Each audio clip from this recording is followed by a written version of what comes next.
Hello, Chocolatiers. Didn't see you there. So, I'm recording all three of these reviews in the same day. So, if you watch these back to back, on how YouTube's going to recommend these, you see me in the same shirt. Just know this is the same day. Okay. I just forgot to record my Imaginary review, so here it is. So, Imaginary, I really need to start looking up these character names before I start talking about these movies, but I got the plot. Okay, I watched it. This woman gets married to this guy, this white man, and him and his two stepkids and her move back home to her house. And so that's how most horror movies start off, you know, so she's going back home. That's where it all began. And so the little girl, part of her stepkids, because the other girl's like 15 years old, and just like every horror movie trope, she has to be a bitch. I don't know you, but most kids that I know of that are like that, I'm like, actually, I don't even know why I was going to lie and say this. I was going to say most of them aren't bitches. Half the females in my town show their ass out, okay? I know a couple of them now, okay, that are like 19 to 20, and Jesus Christ, they're awful people. So let me rephrase that. This might have actually not been a trope. This might just be real life, because for me, from what I see in my it's very realistic. So let me cut that, scratch that. So anyways, the youngest girl goes down into the basement. This is no spoilers, by the way. I'm just telling you what's in the trailer. She goes down into the basement. She finds this teddy bear named Chauncey. It's her imaginary friend. And so then we're casted off. Based on basically what you see from the trailer, which there's only one trailer, because like most of these movies now, it's not even a production thing. They're putting out one trailer because the movie's bad.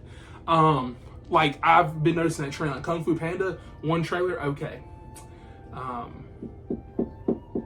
Imaginary, one trailer, you know, trying to think of something else I watched this year. I don't like Night Swim, one trailer, that's the worst movie I've seen this year. Also by Blumhouse, they're dropping the ball. Last year they dropped Megan and some I think they dropped another banger. Actually, you know, the Exorcist movie, I didn't love it, but I also didn't hate it either. This year they're just like, let's just put out all this shit that we just like have, and let's just throw it out there. But yeah, so we're thrown out there, and pretty much, I don't want to give away the plot because there are some good twists that I liked about this movie. That's the one good thing. My main nitpick with this movie is that this script is good. I actually fuck with it.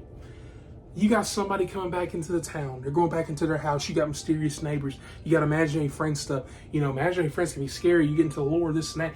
There's so much that I was like, dude, this is gonna be a banger.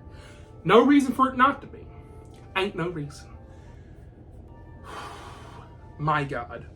Okay, so I guess I really should get into the scares first before I get into anything else. There's a few jump scares. I actually think the one jump scare that's like kind of scary is the one in the trailer, like where where the boy's like moving his foot and like the little thing the bear comes up to him. That there was no time in this movie where I was actually scared except for one scene. I do need to say it's towards the end. It involves something happening in the dark, and I was like, oh fuck. I was like, is this movie gonna be good? No, it's not. That's the one time they did it. But Blumhouse just has this problem, because they do it with Insidious movies too, where they just cram in so much crap. They just cram in so much for no reason. For no reason.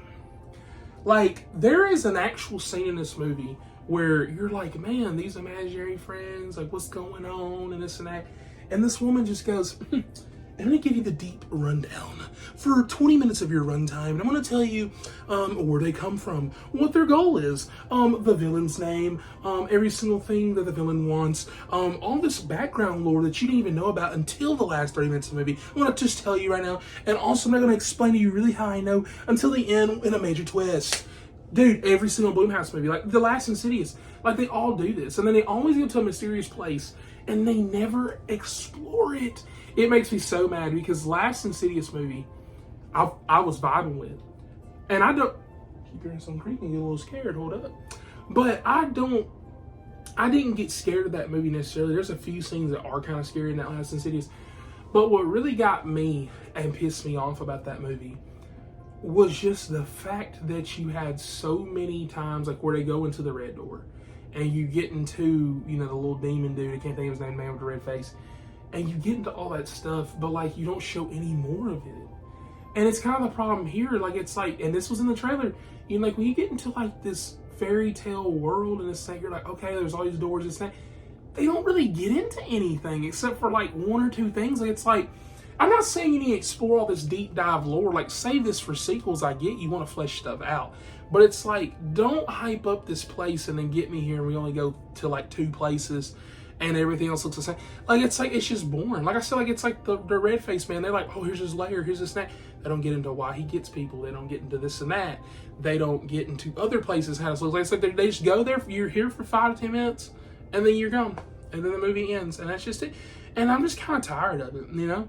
Like this movie is damn near the same plot as every other Blumhouse like spooky movie like that, except replace the red-faced demon with Chauncey the Bear. And I'm just kind of getting tired of it. You know, I didn't think this was going to be another Megan because, like, Megan I really enjoyed. And I expected it was going to be awful. And there's only one trailer for that. And I was really thinking it was going to be awful. January movie, horror movie. It was good. And I was really hoping that this was going to be that, especially this coming out in March. But it was not. And so I'm going to leave it at this. Don't waste your money on Imaginary. I do think that it's worth watching eventually. Like if it comes at the stream, like if it's on HBO Max or something like that.